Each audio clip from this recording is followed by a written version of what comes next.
얼마 전에 성지순례를 다녀와서 전 이스라엘 땅을 세 가지로 그 땅이 보여준 얼굴을 세 가지로 여러분들에게 소개해 드렸습니다. 첫 번째 갈릴리, 그리고 그 다음이 예루살렘, 그리고 마지막 세 번째가 광야입니다. 갈릴리는 예수님이 사셨던 곳이고, 예루살렘은 예수님께서 죽으시고 부활하신 장소고, 광야는 이런 모든 성경의 영성들이 태동했던 곳입니다. 기회가 될 때마다, 기회를 주실 때마다 이 성경이 보여준 그 땅의 얼굴들을 이 시간을 우리 설교를 통해서 우리가 함께 만나면 좋겠습니다. 2주 전에 그 중에 이제 광야에 대한 우리가 말씀을 함께 나누었습니다. 광야에 묻힌 바위라는 제목을 가지고 말씀을 나누는데, 광야는 지리적으로 성경이 가지고 있는 광야는 7가지 정도로 나누어진다고 말씀했습니다. 수르 광야, 에담 광야, 신 광야, 바란 광야, 진 광야, 그리고 유대 광야, 아라바 광야. 이걸 다 여러분들이 굳이 외우실 필요까지는 없겠지만, 여튼 성경이 우리에게 보여주는 광야는 한 7가지 종류가 됩니다. 그런데 제게 주신 광야 얼굴은 3가지였다고 말씀을 드렸죠. 2주 전에 첫 번째로 신광야, 르비딤이라는 마을을 품고 있는 신광야입니다. 거긴 마실 물이 없어서 이 백성들이 불평을 하게 되죠. 그래서 모세에게 돌을 던지려고 할 찰나였습니다. 그러니까 물이 나오지 않는 단수가 이제 하나님의 도우심으로 바위에서 물이 쏟아졌다. 그래서 단수가 식수로 바꾸어진 장소입니다. 신광야는 하나님을 만나는 곳이었죠. 물론 이스라엘 백성들이 가는 곳곳마다 만나와 메추라기로 수없는 하나님의 은혜로 하나님을 만나지 않았던 장소가 없겠지만, 여튼 신광야의 르비딤은 하나님을 만난 장소였습니다. 그때 제가 여러분들에게 드렸던 말씀 가운데 광야는 질문을 주는 장소이다, 이렇게 말씀했습니다. 광야는 질문을 주는 장소이다. 그래서 물음표가, 퀘션 마크가 있는 곳이 광야이다. 유대인들은 하나님이 있느냐 없느냐 이거를 묻지는 않습니다. 하나님은 늘 계신다고 하는 것은 기본 전제입니다. 성경의 기본 전제가 하나님의 존재를 부정하지는 않습니다. 그런데 그 출애굽기 17장 르비딤 사건 안에서 이스라엘 백성들이 던졌던 질문은 우리 중에 하나님이 계신가 안 계신가 라는 구절이었습니다. 그러니까 결국 광야는 하나님과 동행하고 있는 것에 대한 물음표를 담고 있습니다. 하나님이 정말 우리와 함께 하는 건가? 하나님이 우리랑 동행하는 건가? 나는 하나님을 따라가고 있는 건가? 하나님은 내 안에, 우리 안에 계시는 건가? 이런 질문을 하는 이유가, 광야에는 우리 힘으로 살 수 없는 그런 여러 가지 순간들이 많기 때문입니다. 광야가 아닌 곳에서는 이런 현상들이 있습니다. 하나님께서 한 것과 내가 한 게 크게 분기점이 없습니다. 내가 한 것 같기도 하고 하나님이 한 것 같기도 하고. 그런데 광야는 그렇지 않습니다. 하나님이 하신 것만 보이게 됩니다. 하나님이 한 것만 보이게 됩니다. 내 힘의 한계가 명백하게 규정되어서 드러나는 것이 광야라고 영적으로 규정할 수 있겠습니다. 내 힘의, 내 능력에, 내 지식에, 내 역량의 한계가 분명한 것, 더 이상 방법이 없는 거죠. 내게는 더 이상 선택의 옵션이 없습니다. 이게 명백한 한계가 있는 곳이 광야이기 때문에, 거기에서는 하나님 아니면 안 되는 건데 하나님만 하셨던 거구나, 이거를 나도 인정할 수밖에 없고, 또 나를 바라보는 내 주변의 사람들도 인정할 수밖에 없는 것, 이거를 영적으로 보자면 광야라고 규정할 수 있겠습니다. 신광야는 르비딤은 바위를 품고 있었죠. 그 바위는 모세도 어쩔 도리가 없었습니다. 자칫 조금만 시간이 지체가 됐으면 백성들이 손에 든 돌에 의해 맞아서 그 자리에서 모세의 수명이 다했을 뻔한 그런 장소입니다. 모세에게도 방법이 없었고 천하의 모세일지라도 거기에서 어떻게 뾰족한 대안이 있지 않았습니다. 하나님만 공급해 줄 수 있는 생수를 모세는 경험했습니다. 백성들도 경험했습니다. 그런 곳이 광야라고 성경에서 규정할 수 있겠습니다. 그래서 광야는 물음표, 하나님이 우리 중에 계시는가 안 계신가, 하나님이 나랑 함께 동행하시나, 이렇게 우리의 어떤 명백한 한계 때문에 나올 수밖에 없는 물음표를 하나님이 계셨구나, 하나님의 계획이 있으셨구나, 하나님의 뜻이 있었구나, 이렇게 느낌표로 바뀌어지는 곳, 이게 성서가 우리에게 보여주는 광야의 첫 번째 얼굴이었습니다.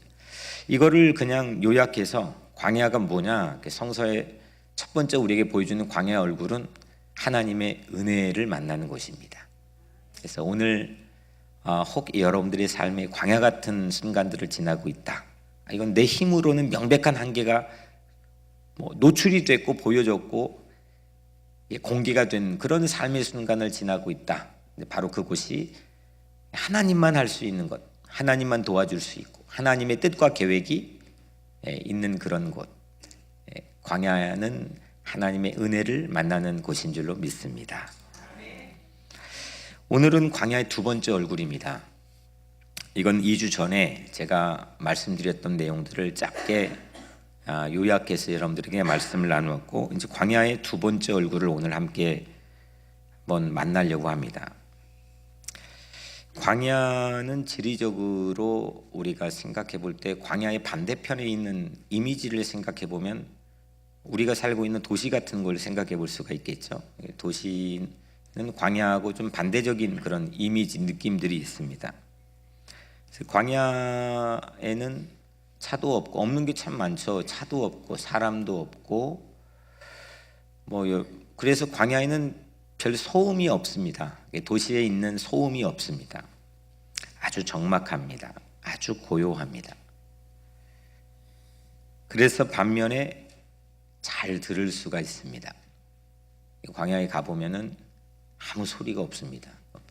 바람 소리, 조금 문학적으로 해보자면은 자연의 소리, 이런 소리를 아주 귀 기울여 듣지 않으면 아무 소리가 없습니다. 그냥 적막합니다. 고요합니다. 그래서 반면에 잘 들을 수가 있는 곳이 광야입니다. 그래서 하나님의 선택된 백성은 광야에서 말씀들을 참 많이 듣습니다. 그리고 하나님의 선택한 사람들, 성경에 사용받은 사람들은 광야에서 하나님의 음성을 대부분 들었습니다. 십계명, 성경의 기반이 되는 율법, 하나님 말씀의 기반이 되는 십계명, 이것도 신의 산이라고 하는 신광야, 광야에서 하나님에게 들었던 말씀입니다. 율법도 광야에서 듣습니다. 모세도 신의 산 떨기나무에서 하나님을 만나서 광야에서 부르심을 받았습니다. 예수님도 유대 광야에서 마귀의 유혹 세 가지를 물리치면서 처음 공생애로 출현하시는 부르심, 콜링이라는 것을 광야에서 받았습니다. 그 밖에도 셀 수 없을 만큼 거의 많은 사람들이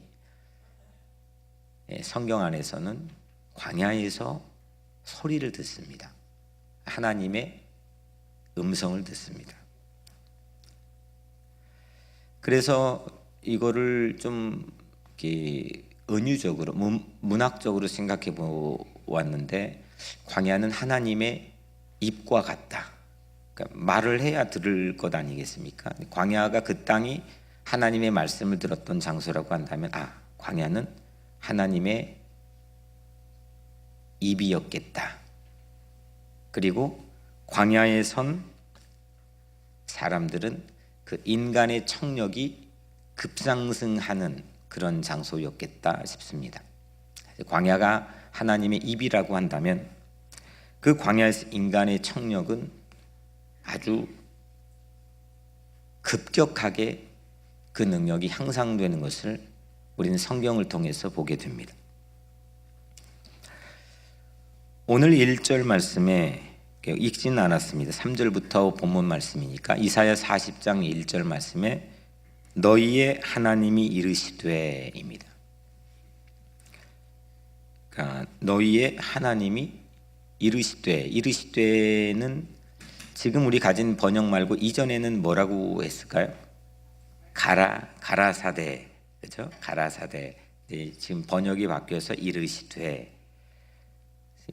이르시되 가라사대 이 뜻은 말했다는 거죠. 말씀했다. 입을 열어서 말했다.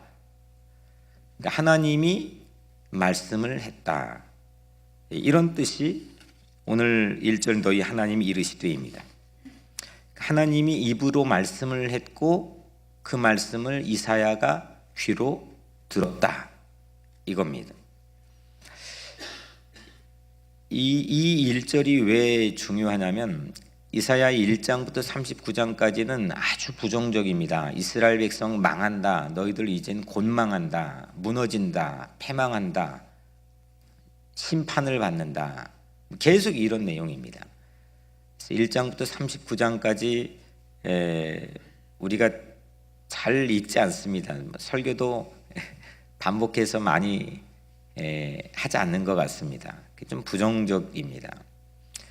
이스라엘 백성의 운명을 아주 부정적으로 이사야 예언자가 선포합니다. 그런데 갑자기 40장부터 분위기가 완전히 바뀝니다. 그래서 이거를 신학적으로는 제2 이사야라고 부르기도 하고 어떤 번역에는 영어 번역 성경에도 그 제2권이라고 쓰여 있습니다.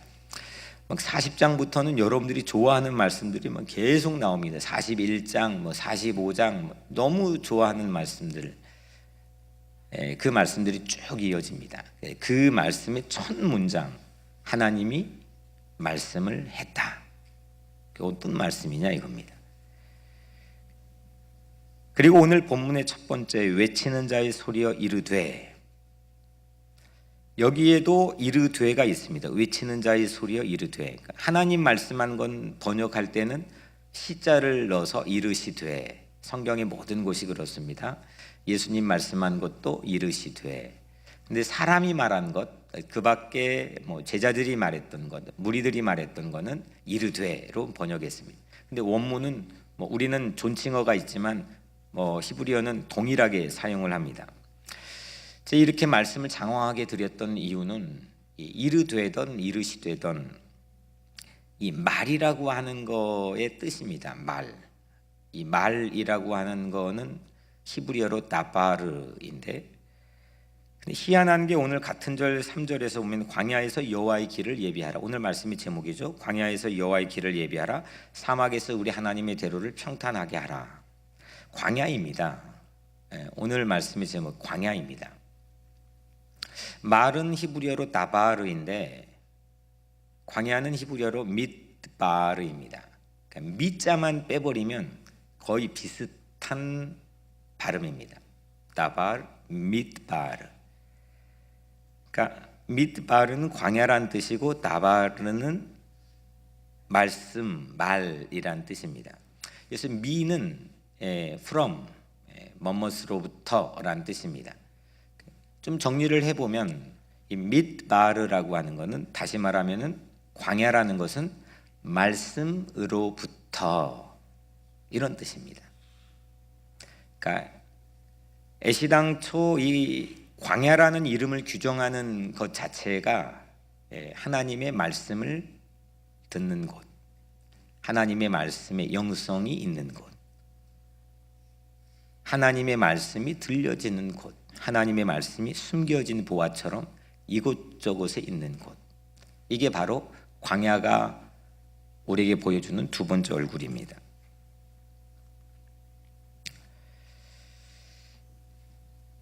혹시 여러분들의 삶이 나는 광야 같다, 막막하다, 적막하다, 사람들의 소리도 어떤 좋은 소리도 잘 들리지 않는다, 설교도 들리지 않는다,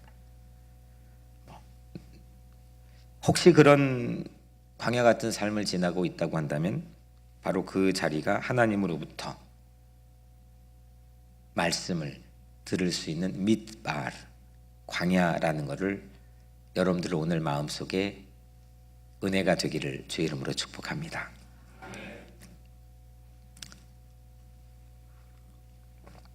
성지순례를 이번에 갔을 때 살짝 그냥 지나쳤지만 저기 쇼핑할 수 있는 시간들을 많이 주지 않아서 처음 아마 제 기억엔 준 것 같은데, 그래서 혹시 갔다 오신 분이 그치 말하면은 아 거긴 줄 알겠지만 쇼핑한 것으로만 기억할지는 모르겠습니다. 근데 제게 광야의 두 번째 얼굴을 보여준 바로 그 장소가 우리가 살짝 지나쳤던 쿰난 동굴이라는 곳입니다. 이 쿰난 동굴은 성경 사본 2000년 역사에서 가장 2500년 정도 성경 사본 역사에서 가장 큰 쾌거, 가장 큰 쾌거가 있는 장소입니다. 그 이유를 잠깐 한 이야기를 통해서 여러분들에게 말씀드리면 1948년 얼마 되지 않았죠? 70년 정도 됐습니다. 1947년에 유대 광야에서 그 양을 치는 사람들의 부족을 베두인이라고 부릅니다. 이 베두인의 그 어린 목동이 양을 치다가 해질녘에 심심하고 무료하니까 그냥 돌을 던져 장난을 한대요. 그래서 목동들은 뭐 그 목동뿐만 아니라 돌 던지는 거를 마치 뭐 헤비처럼 습관처럼 이렇게 한답니다. 다윗도 아마 물맷돌을 던졌을 실력 자체가 목동들은 돌을 던진다는 거죠. 근데 이 어린 목동이 1948년도에 그 유대 광야에서 그때 돌을 던졌는데 동굴 안으로 돌이 들어가서 쨍그랑 소리가 났어요. 무슨 소리지? 못 들었던 소리니까 동굴 안을 들어가 봤는데 항아리가 이렇게 길쭉한 항아리가 있었는데 그 항아리 안에 성경 사본이 들어가 있었습니다. 성경 사본이 무려 2000년이 된 사본이 들어가 있었고 그 사본의 조각들을 다 모아 보니까 성경의 에스더를 빼고 전부 다 성경의 사본이 거의 일치하게끔 있었습니다.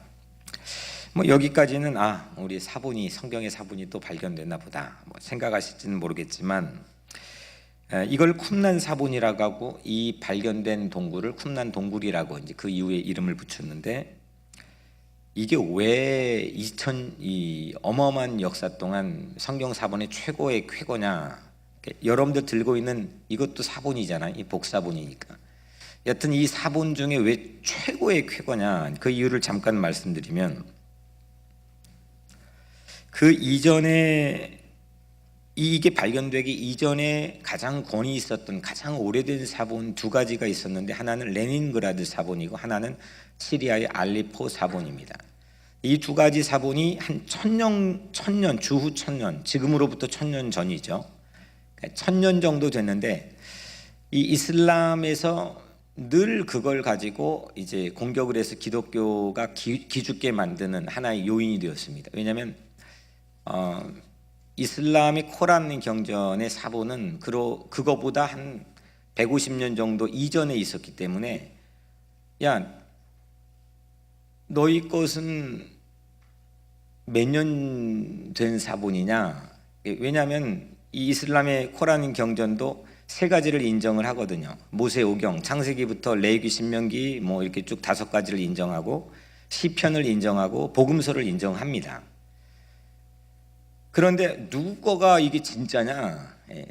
누구 신이 진짜냐? 야훼냐? 마호멧이냐? 할 때 이게 늘 기독교가 말문을 막혀버리게 하는 주 요인이었습니다. 왜냐하면 1000년 것보다도 훨씬 이전 거를 사본을 가지고 있었기 때문입니다.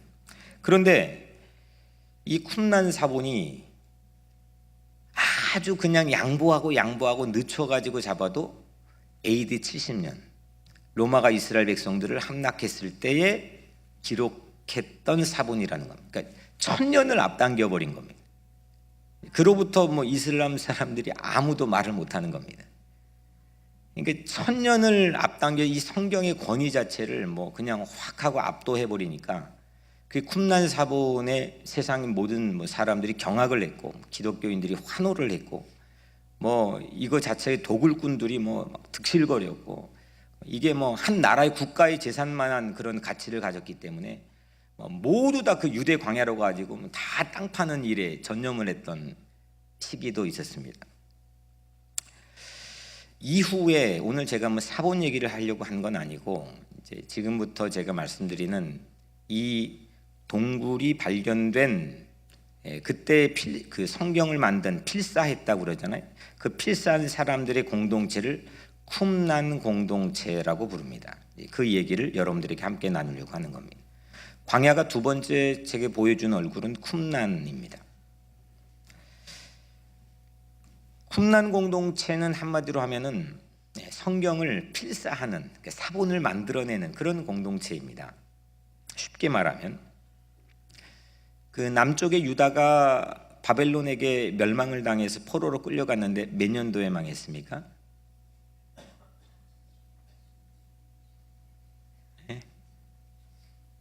남쪽 유다가 586년, 예수님 태어나기 586년 전에 남쪽 유다가 바벨론에게 망해서 포로로 끌려갑니다. 이 말씀을 하면서 처음 생각해 본 건데, 사실 그 북쪽 이스라엘이 주전 722년에 망하고 남쪽이 586년 망했는데, 예수님 시대 때도 로마 식민지였고 명백한 로마 식민지였고, 그러니까 북쪽이 망한 그 예수님 오기 전까지 700년, 그리고 예수님 시대를 포함해 가지고 지금 이스라엘이 독립한 1948년까지, 그러니까 2700년 동안 이스라엘 백성들은 주변 열강에 몸살을 앓았습니다. 식민지가 되고 포로로 끌려가고 포로로 돌아오고, 여하튼 주변 열강에 성경의 역사가 전부 다 그거를 빼버리면은 별로 남는 게 없을 정도로 아주 시달림을 당했던 그런 백성입니다. 2700년 동안. 그런데 여튼 남쪽 유다가 586년에 멸망한 다음에 그로부터 400년 동안, 이거는 세계 제국의 흐름이 바뀔 때마다 이 작은 이 민족이 몸살을 앓습니다. 그래서 그 안에는 뭐 김구 선생님처럼 나라의 독립을 위해서 하스몬 왕조를 세우고 뭐 독립운동을 하고 목숨을 던지고 뭐 이런 사람들도 있었습니다. 그런데 반면 한 그룹이 있었는데, 이 그룹은 우리가 정말 양보해가지고 나라의 독립이 안 돼도 괜찮다, 상관없다. 하지만 한 가지는 양보할 수 없다. 그거는 바로 이 신앙 공동체를 양보할 수는 없다. 그래가지고 3,000명이 광야로 들어갑니다. 유대 광야로 들어갑니다.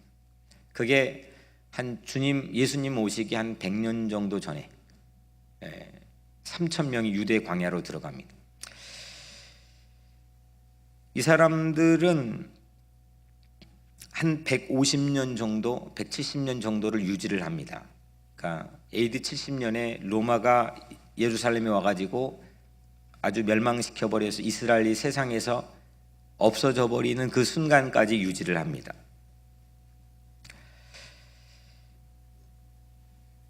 이 150년 내지 170년 동안 이 쿰난의 공동체 사람들은 이제 곧 로마가 침공을 하면 우린 다 죽을 텐데, 그동안 150년 동안 우리가 필사했던 이 모든 이 성경들을 빼앗기면 되지 않는다. 그래서 이 사해바다의 쿰난 동굴부터 저 아래쪽에 엔게디까지 300개의 동굴이 있는데, 거기에다가 필사한 걸 항아리에 넣어서 전부 숨겨놓습니다. 그 중에 11개가 발견이 되었습니다. 그 발견된 사본을 쿰난 사본이라고 부릅니다. 정리를 해보면 쿰난 공동체는 어떤 사람들이냐, 하나님의 말씀을 듣고 하나님의 말씀을 읽고 하나님의 말씀을 쓰는 그런 말씀 공동체입니다. 그리고 다음 세대에게 성경을 물려주고 신앙 공동체를 지키기 위해서 자기를 그냥 던진 사람들이 모여있는 공동체입니다. 얼마 전에 말씀드렸지만 사본을 이렇게 필사를 하다가 이 사람들이 사본을 필사를 하다가 여호와라고 하는 이름이 나오면 그 필사를 중지합니다. 그리고 광야에서 흘러오는 물을 담는 아주 맑은 물이 담아지는 그런 곳에 발부터 들어가 씻고 점점 온몸을 씻고 그걸 정결 예식이라고 합니다. 이 정결 예식을 한 다음에 다시 와서 성경을 필사합니다. 성경에 하나님 여호와 이름이 얼마나 많이 나옵니까? 그러니까 여호와 이름 나오면 무조건 가서 정결 예식을 하고 또 왔었습니다. 성경이 1.1획의 오차도 없이 우리 손에 들어오게 된 것은 어떤 무료함이나 매너리즘이나 관료나 뭐 이런 게 전혀 틈타지 못하게 그냥 졸지도 못하는 거죠. 하나님 이름 나오면 가서 정결 예식하고 또 쓰는 겁니다. 하나님 이름 나오면 또 가서 또 쓰는 겁니다. 이렇게 성경이 1.1획의 오차도 없이 우리 손에, 지금 여러분 손에 들어오게 된 거에 가장 큰 공헌 중에 하나가 쿰란 공동체 사람들이라는 건데 부인할 수가 없습니다. 광야에서 끊임없이 말씀을 듣는데 온 힘을 쏟았습니다. 쿰란 공동체 가입 절차를 보면은 아주 까다롭습니다. 이스라엘 그 쿰란 공동체에 가입을 하려면 아무나 가입하는 게 아니고 이사야서 전체를 암송해야 됩니다. 두 번째는 시편 전체 150편을 암송해야 됩니다. 그리고 규율을 거기에 따르는 그 많은 규율을 다 암기해야 됩니다. 그러니까 아무나 들어오는 게 아니겠죠. 그러니까 그 필터링 이 과정 자체를 아주 철저하게 거칩니다. 오늘 우리 성경 말씀 암송 대회를 하는데 사실 이 정도 수준이 아니고 이사야 성경 전체를 그냥 다 외우고 시편 전체를 외우고 또 규율 전체를 외워야 쿰란 공동체의 멤버십으로 가입이 되는 거예요. 미국의 세계에 이런 교회를 딱 하나 저는 이제 개인적으로는 본 적이 있는데, 그래서 우리 교회 청년들도 데리고 가고 청소년들도 데려갔는데 지금 한 30년 40년째 미국의 연중에 올해에 가장 영향을 미친 교회 10개 교회를 뽑는데 거기에 5대 교회 안에 한 번도 빠지지 않고 들어간 교회가 워싱턴 DC 백악관 뒤편에 있는 세이비어 처치입니다. 이것도 1948년에 처음 시작한 교회인데 이 교회의 좀 희한한 그 흥미진진한 것 중에 하나가 그 멤버십을 150명 이상을 절대로 받지 않습니다. 150명을 넘어가지 않는 게 교회의 원칙입니다. 예배야 누구나 와서 같이 드릴 수 있지만 멤버십 절차만 1년 이상이 걸립니다. 이렇게 하니까 그 교회가 그 세상에 영향을 미칠 수 있는 파워가 참 대단합니다. 정권이 어떤 정권이든 백악관의 그 브레인 역할을 한 3분의 1 정도가 그 교회의 멤버들이 합니다.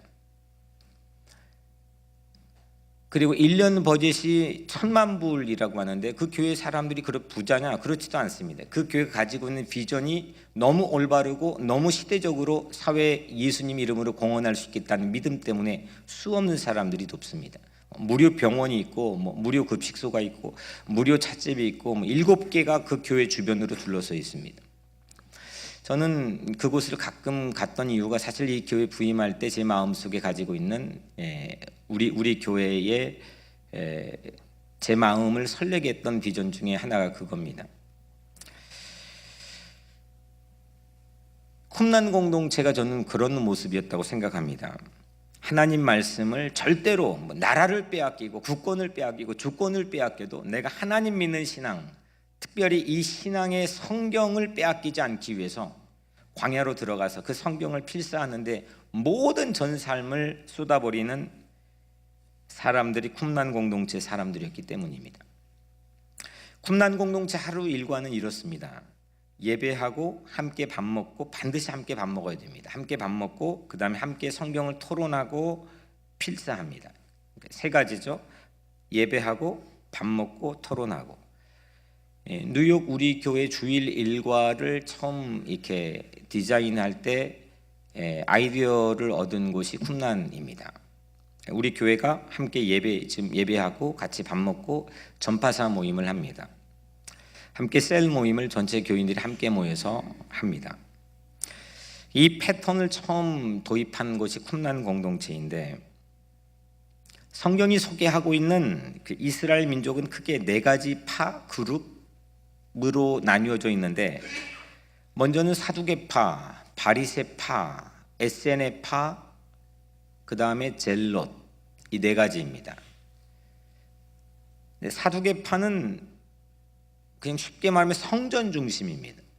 그리고 바리새파는 회당 중심입니다.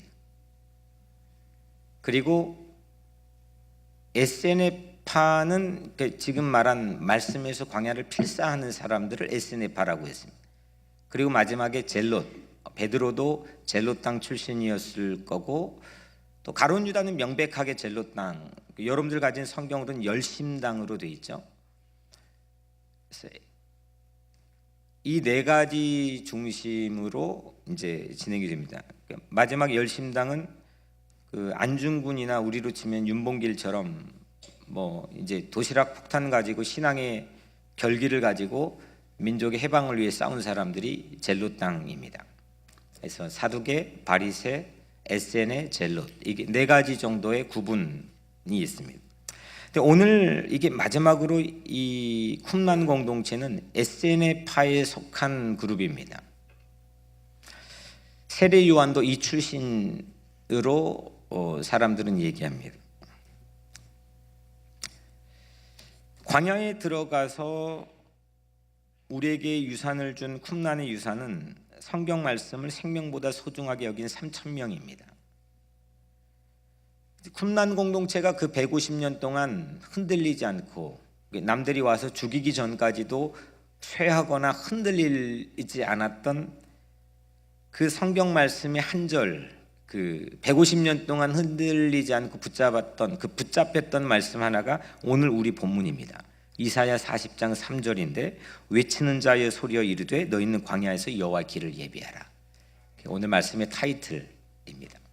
이 말씀이 그들을 붙들었습니다.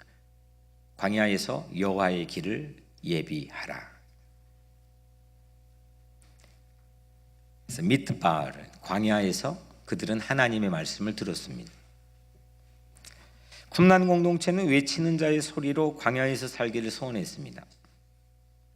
메시지 번역 성경을 보니까 이 부분 외치는 자의 소리를 광야에 울리는 천둥 소리로 번역했습니다. 참 이게 그럴듯합니다. 광야에 외치는 자의 소리, 광야에 울리는 천둥 소리.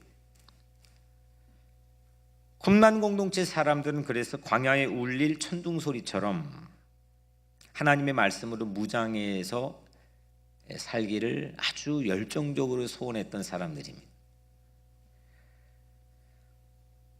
광야에 외치는 자의 소리로 불리는 사람이 있죠. 마태복음 3장 3절에 보면은 유대 광야에 들어가서, 그 똑같은 지역입니다. 유대 광야에 들어가서 말씀을 전파할세, 그 3절에 보면은 세례 요한이 등장합니다. 외치는 자의 소리로 주의 길을 곧게 하기 위해서 준비된 사람으로 소개가 됩니다. 똑같은 오늘 본문과 같은 말씀이죠. 세례 요한은 아마도 이 에세네파, 특별히 쿰란 공동체의 출신이었을 것이다. 그러니까 비슷한 결기가 느껴집니다. 비슷한 패션, 열정이 느껴집니다. 세례 요한은 바로 이게 유다 광야에서 주의 길을 준비하고 광야에서 외치는 자의 소리로 살았습니다. 광야는 사람들이 많이 이렇게 무리들이 따라다니면서 그 소리를 들을 수 있는 게 개런티가 안 됩니다. 그냥 어떨 때는 혼자 외쳤을 수도 있습니다. 몇 명만 있었을 수도 있습니다. 뭐 대단히 사람들이 따라다닐 수가 없습니다. 근데 그런 곳으로 들어가서 하나님의 말씀을 필사하면서 그 말씀에 붙들려 그 말씀을 붙잡고 지켜낸 사람들이 쿰란 공동체 에세네파 사람들입니다. 그래서 정리를 해보자면 광야는 하나님의 말씀이 나오는 곳입니다. 우리 첫 번째 얼굴은 바위, 르비딤 바위에서 생수가 나왔던 곳, 하나님의 은혜가 나왔던 곳이라고 한다면, 두 번째 광야가 보여준 얼굴은 광야는 하나님의 말씀이 나옵니다. 그리고 그 말씀을 들을 수가 있습니다.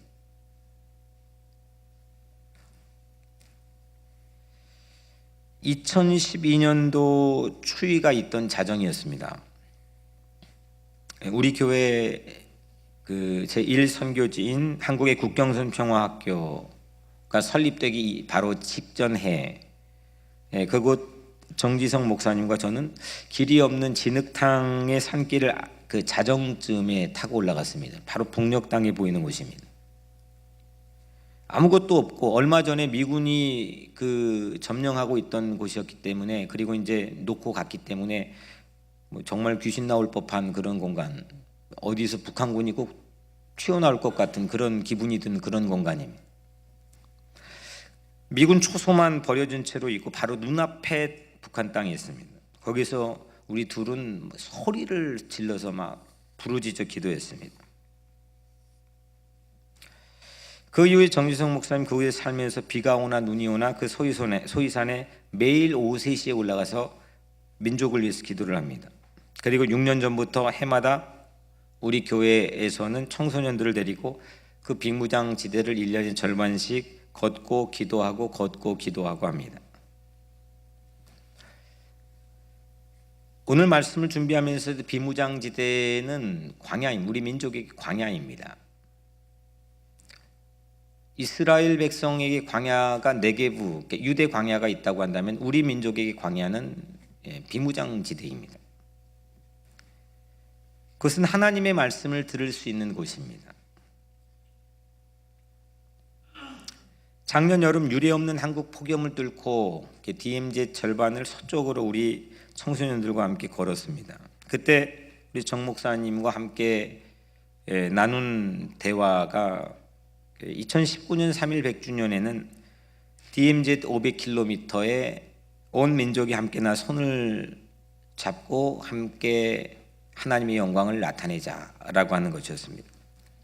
DMZ에는 10개 군이 걸쳐져 있는데 한 개 군당 5만 명씩만 나와도 50만 명의 손을 이을 수 있다라고 하는 상상이었습니다.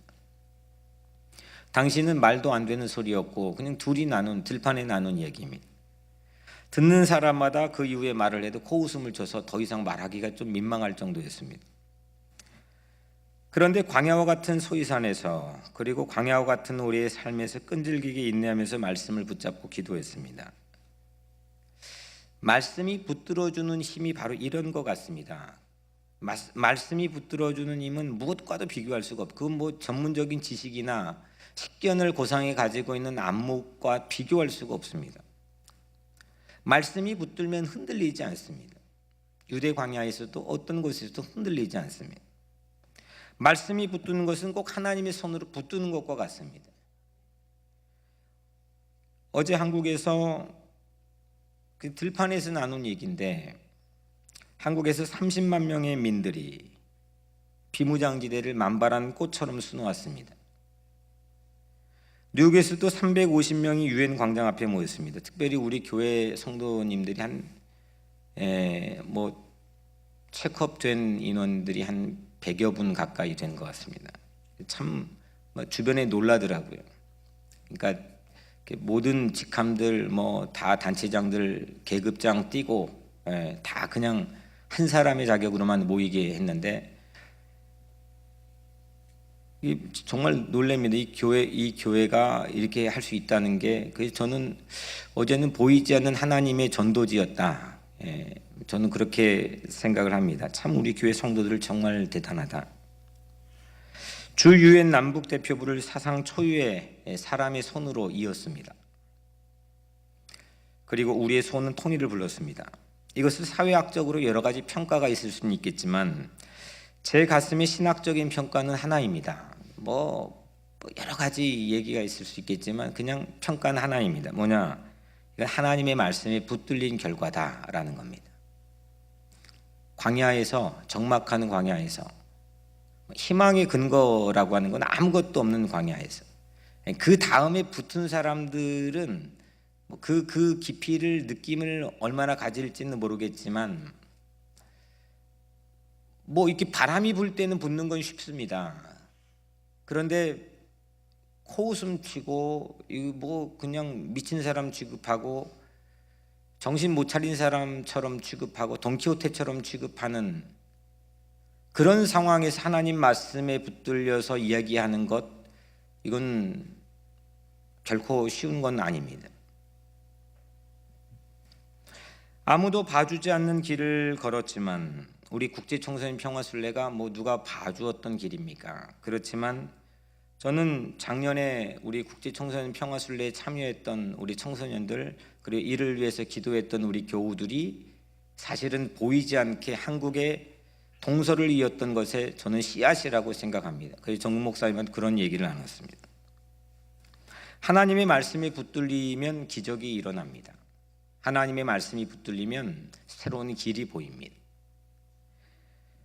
소음 많고 사람 많고 차 많은 세계 제1의 도시의 뉴욕에 우리는 살고 있습니다. 하지만 우리 영혼은 아무것도 들리지 않을 정도로 마음이 외롭고 삶이 흔들릴 때가, 그런 어려움이 있을 때가 있습니다. 그럴 때 우리는 도시에 살고 있지만 바로 그 자리가 광야일 수가 있습니다. 여기가 광야일 수도 있겠구나.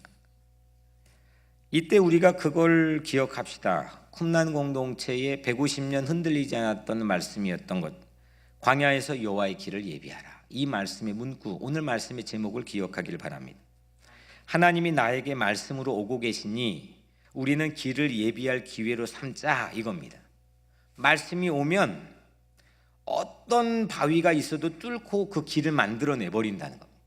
산맥이 뚫고 있어도, 골짜기가 있어도 하나님의 말씀의 굴삭기는 모든 곳에 길을 내버립니다. 말씀에 붙들린 사람은 어떤 곳에 길을 내는 사람입니다. 저는 뉴욕 우리 교회가 그런 교회가 되기를 축복합니다. 광야의 말씀은 여러분들 안에, 내 안에 길을 만듭니다.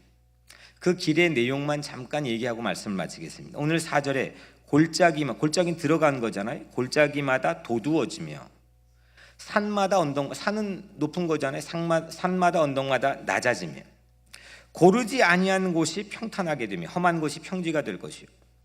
내 마음의 골짜기가, 들어갔던 골짜기가 올라가고 마음의 언덕이 또 낮아지고 평평한 길이 되는 것, 이건 하나님 말씀이라는 굴삭기가 관통할 때만 가능합니다. 울퉁불퉁 돌이 많아가지고 고르지 않는 내 마음이 평탄하게 되고, 낙심과 절망 때문에 험한 그런 마음의 자리가 평지가 되는 것, 이건 하나님의 말씀의 포크레인이 지나갈 때만 가능할 줄로 믿습니다. 그래서 말씀이 들려져야 됩니다. 하나님의 말씀이 들려져야 됩니다. 5절에 여호와의 영광이 나타나고 모든 육체가 그것을 함께 보리라. 이는 여호와의 입이 말씀하셨느니라. 말씀이 들려지면, 광야에서 외치는 천둥 소리가 들려지기 시작하면, 설교가 들려질 귀가 열리게 되면, 그때서야 비로소 광야 한복판에서도 하나님의 찬란한 영광이 보입니다. 그때 광야는 이전 광야가 아닙니다. 이게 스카이라인이 달라집니다. 블루프린트라고 하지, 이게 설계도, 청사진이 달라집니다. 광야를 똑같이 보는데 전혀 다른 그림으로 봅니다. 비무장지대를 전혀 다른 그림으로 봐버립니다. 여러분들의 인생을 전혀 다른 그림으로 봅니다. 이게 예언자들의 삶이지 않았습니까? 예언이라고 하는 히브리어는 미래를 예측하는 예언의 은사, 통변, 그게 아닙니다. 예언이라는 히브리어 언어는 하나님의 말씀이 위탁한 사람입니다. 하나님의 말씀이 그 사람의 한 인생을 확 뚫어버려서 그냥 말씀이 되어버린 사람, 말씀이 붙들고 있는 사람, 그 말씀을 가지고 세상에 선포하는 사람, 이 사람이 예언자입니다.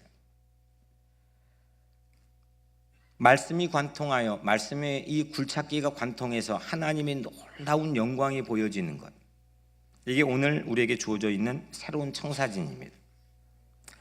오늘 모든 육체가 그 찬란한 영광을 함께 봅시다.